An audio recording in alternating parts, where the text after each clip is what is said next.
청문회 소식 하나 더 짚어보죠. 비슷한 시각에 국회 또 다른 회의실에서는요. 윤석열 대통령 탄핵 청원 2차 청문회가 열리고 있었습니다. 영상으로 보시죠. 예, 이번 청문회는 그야말로 헌법에도 반하고 법률에도 반하는 위법적 청문회입니다. 정석준 의원님, 이 청문회가 불법 청문회라면 나가세요. 왜 본인은 불법을 같이 저지르는 공범 행위를 하고 있습니까? 알겠습니다. 제가 그러면 나갔다 다시 들어오겠습니다. 불법임을 제가 보여드리기 위해서 나가겠습니다. 다시 들어오면 합법이라는 것을 보여드리는 겁니다. 저는 그렇게 생각 안 합니다. 네. 네, 알겠습니다. 불법이라고 생각하면 나가세요. 다시 한번 말씀드립니다만 제가 쫓아낸 거 아닙니다. 본 스스로 나간 겁니다. 홍석준 의원님 잘 들어오셨어요. 판단 잘 하셨네. 이제 합법 청문회라고 본인이 인정하시는 것 같으니까 나갔다 왔기 때문에 다시 들어왔으니까 합법 청문회로 인정하신 거죠. 네, 윤석열 대통령 탄핵 청원 1차 청문회 때를 떠올려 보면 당시 여야가 상당히 몸싸움을 벌였었죠. 그런데 이번에도 영상으로 보신 것처럼 상당한 공방이 오갔습니다. 홍 전 의원님, 영상 좀 어떻게 보셨나요? 지금 청문회 전국인 것 같습니다. 그리고 저 송석준 의원이 저하고 이름이 같아서 항상 많은 분들이 헷갈리기도 한 분인데, 사실 지금 민주당이 주도하는 최혜병 특검 관련된 또 청문회, 지금 또 어제까지 진행된 이진숙 방통위 후보자 청문회, 또 지금 보이시는 또 윤석열 대통령 탄핵 관련된 이런 어떤 청문회를 보면 사실 명확한 어떤 팩트는 없이 단순하게 어떤 정치적 공세를 위해서 참석한 사람들을 망신을 준다든지 고함을 친다든지 이런 어떤 것들이 계속해서 국민들에게 지금 보여주는 것 같습니다.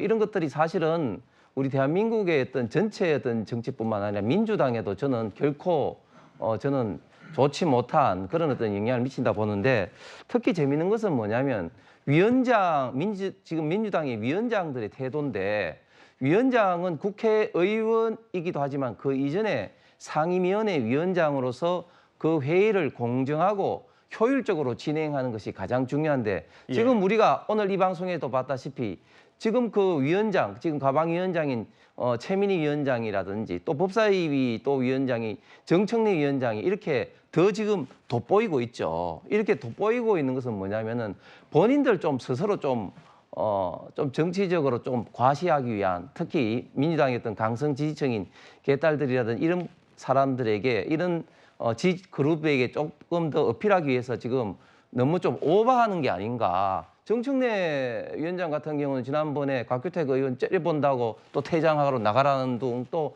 방금 또 송석준 의원과 저런 어떤 말싸움으로 해서 거의 청문회가 희화화한다는 둥, 어떤 그런 것들이 저는 지금 현재 국회 청문회에 있어서 가장 크게 향후에도 문제가 될 수 있을 것으로 보입니다.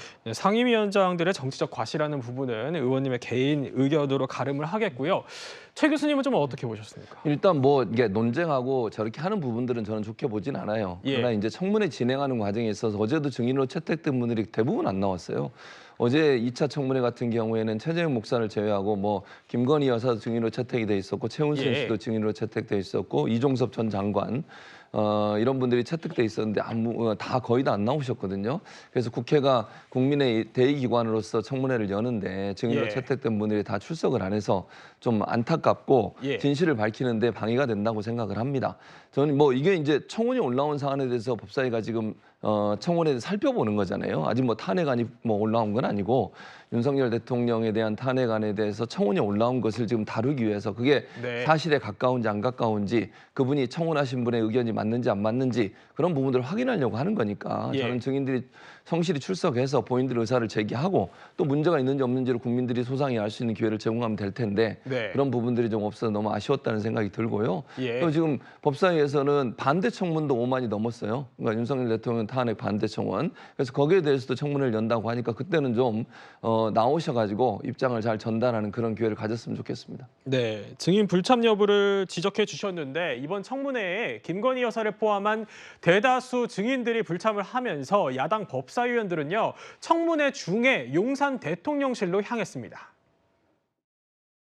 지금 버스가 한 10대 이상, 그다음에 병력도 한 200명 이상 동원이 된 것 같은데요. 아니 저희 기자회견만 하고 둘러싸지 마세요. 둘러싸지 마세요. 뭐 하는 거예요 지금? 국회의원들이 와서 기자회견하고 가겠다는데 지금 뭐 하는 거예요 지금? 왜 둘러싸? 누구 지시 받고 왔어요 이게 지금? 여기 현장 책임자 누구예요? 현장 책임자 잠깐 오시라고 하세요. 현장 책임자. 이건 공무집행이 아니라 그냥 깡패짓입니다. 어디서 이렇게 깡패짓을 하는 겁니까? 정말 가슴이 찢어질 듯합니다. 하늘도 그걸 아는지 갑자기 비가 내리고 있습니다.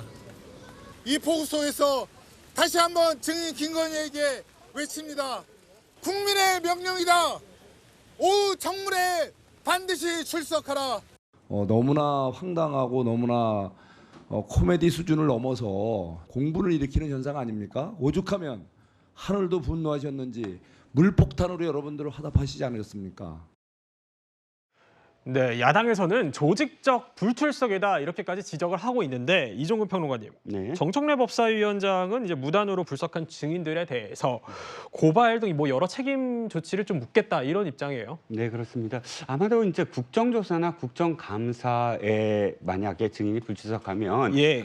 동행명령권부터 또 응하지 않으면 바로 고발이 들어갈 수 있는 것으로 알고요. 입법청문회라는 이름으로 이런 식의 어떤 청문회를 여는 건 한 번도 없었습니다. 그러니까 이것이 예. 법적으로 어떻게 되는가는 좀 더 지켜봐야 될 텐데 이런 청문회를 그래 의심이 요만큼이라도 있어서 무조건 해야 된다 그러면 어떠한 진영의 어떠한 대통령도 국정 못합니다. 네. 5만 명 모으기 편합니다. 5만 명 쉽게 모여요. 그래서 온갖 의혹을 다 제기하고 국회가 그걸 다 받아들여서 매일같이 청문회 하겠다. 영부인 부르고 영부인 어머니 부르겠다. 그러면 되겠습니까? 그게 국정 운영이. 이건 진영 바꿔서 생각을 하시면 아주 뻔한 문제고요. 두 번째, 저기서 지금 웃고 계신 법사위, 이 청문회에서 웃고 계신 분이 한 분 계신데 이성윤 의원입니다. 이성윤 의원이 지금 야당 쪽에 앉아서 이렇게 웃고 계십니다. 제가 왜 웃음을 굳이 말씀을 드리냐면 지금 웃고 계실 때가 아니거든요. 저 자리에 앉아서. 왜?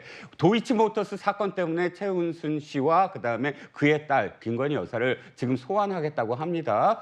그 도이치모터스 사건 누가 수사했습니까? 이성윤 중앙지검장이 7개월 이상 수사를 했습니다. 당시에 검찰총장 이 수사지휘권에서 배제됐습니다. 마음껏 수사하라고 그러고 수사 지휘를 직접 법무부 장관, 추미애 장관이 했어요. 예. 7개월 동안 어떻게 됐죠? 하나도 못했습니다. 하나도 안 나왔어요. 그때 가장 칼질 잘한다는 검사들 전부 다 중앙지검, 이성윤 중앙지검장 밑에다 전부 데려다 놓고 다 수사를 했는데 안 나왔습니다. 그럼 첫 번째, 이해 충돌에 문제가 있고요. 두 번째, 저기서 증언 떼올라서 아니 뒤져봤더니 아무것도 안 나왔습니다라고 대답해야 될 장본인이에요. 그리고 세 번째, 도이치모터스 사건은 대통령 탄핵과 아무런 상관이 없습니다. 대통령이 현직에 있어서 벌어진 일들과 관련돼서 위법이거나 위헌일 때 탄핵의 이유가 될 수 있는데 도이치모터스 사건은 대통령이 검찰총장도 아니고 이 김건희 여사 결혼하기도 전입니다. 그런데 그것을 탄핵으로 연결시켜서 입법 청문회를 열게 만든 우원식 국회의장도 문제지만